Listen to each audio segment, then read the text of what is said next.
कौन होगा रीवा लोकसभा से कांग्रेस का प्रत्याशी, इस बात की चर्चा शुरू हो गई है।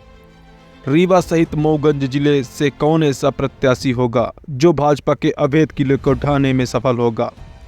कांग्रेस के सबसे ज्यादा संभावित उम्मीदवार का नाम जानेंगे आज के इस वीडियो में। उस नाम को जानने के बाद आप चौंक जाएंगे।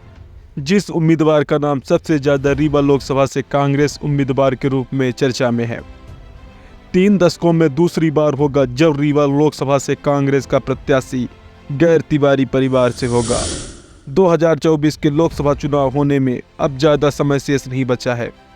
ऐसे में सभी दल अपनी तैयारियों में जुट गए हैं। अगर बात मध्य प्रदेश की सबसे चर्चित लोकसभा सीट रीवा की करें तो इस लोकसभा से वर्तमान में भारतीय जनता पार्टी के जनार्दन मिश्र सांसद है।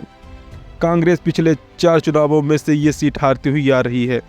पिछली बार कांग्रेस 1999 के चुनाव में ये सीट जीतने में कामयाब हुई थी, जब कांग्रेस के सुंदरलाल तिवारी ने रीवा लोकसभा से विजयश्री हासिल की थी।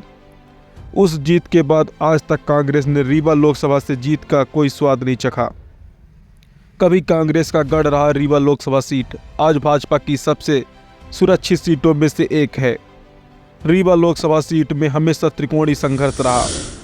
2009 के लोकसभा चुनाव में बहुजन समाजवादी पार्टी से देवराज सिंह पटेल जीतने में सफल हुए थे। उसके बाद हुए चुनावों में बीजेपी के पास ये सीट है। कांग्रेस इस बार के लोकसभा चुनाव में इस सीट को हर हाल में जीतना चाहेगी। कांग्रेस के लिए सबसे बड़ी चुनौती लोकसभा के प्रत्याशी के लिए है। पिछले 3 दशकों से इस सीट पर तिवारी परिवार का कब्जा रहा है। 1991 में इस सीट से कांग्रेस के कद्दावर नेता रहे स्वर्गीय श्रीनिवास तिवारी जी चुनाव लड़े थे। उसके बाद से लगातार 2014 तक उनके पुत्र स्वर्गीय सुंदरलाल तिवारी इस सीट से लड़ते आए हैं। 2019 में सुंदरलाल तिवारी जी के निधन के बाद उनके पुत्र वर्तमान में त्योथर से विधायक सिद्धार्थ तिवारी राज को कांग्रेस ने 2019 के लोकसभा चुनाव के लिए उम्मीदवार बनाया है।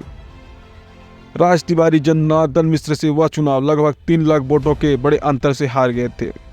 2023 के विधानसभा के चुनाव के बाद तिवारी खानदान के राजनीतिक वारिस सिद्धार्थ तिवारी राज कांग्रेस छोड़कर बीजेपी में चले गए, जिसके बाद रीवा की राजनीति में ये चर्चा लगातार जोरों से चल रही है कि कांग्रेस का प्रत्याशी कौन होगा। कांग्रेस पार्टी प्रत्याशी की तलाश शुरू कर दी है।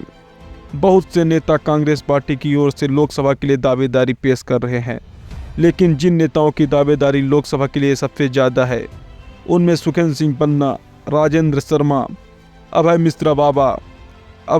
मिश्रा। राजनीतिक पंडितों की माने तो जिस प्रकार से सुखेंद्र सिंह पन्ना को मंडला लोकसभा क्षेत्र का पर्यवेक्षक बनाया गया है, उससे पन्ना की उम्मीदवारी के ज़्यादा कयास लगाए जा रहे हैं।